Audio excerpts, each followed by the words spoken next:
वो पूरे कॉन्फिडेंस के साथ झूठ बोलता था, जम के लफाजी करता था, रोने की अच्छी एक्टिंग कर लेता था और साठ गांठ करने में एक्सपर्ट था। आज हम बात करेंगे कि कैसे झूठ, नफरत, लफाजी, जुगाड़बाजी और साठ गांठ के बलबूते एक कम पढ़े लिखे, सनकी और ओछे आदमी ने कैसे एक भरे पूरे देश को तबाह कर डाला। प्रणाम अलैकुम दोस्तों, ये कहानी है जर्मनी की और उस दरिंदे का नाम था एडोल्फ हिटलर। अगर ये कहानी सुनाते समय आपके दिमाग में और कोई चेहरा आने लगे तो ये आपकी प्रॉब्लम है। तो आइए शुरू करते हैं। हिटलर जिस पार्टी का मेंबर था उसके सामने फंडिंग की समस्या थी।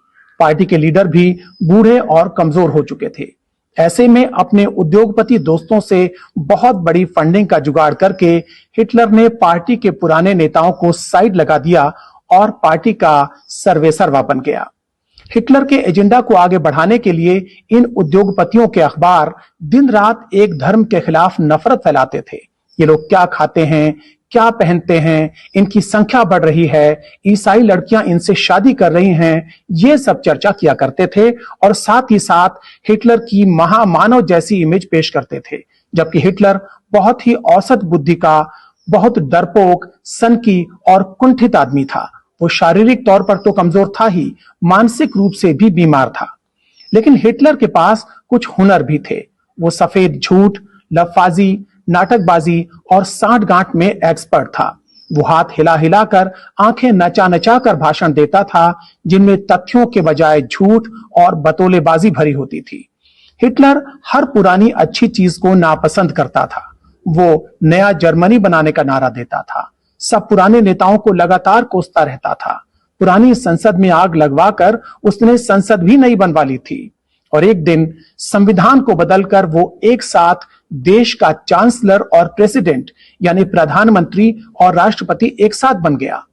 हिटलर ने अपने बारे में प्रचार करवाया कि उसकी ऑफिशियल शादी नहीं है, परिवार नहीं है, वो खाएगा तो किसके लिए। लेकिन वो खाता भी था और अपने दोस्तों को खिलाता भी था।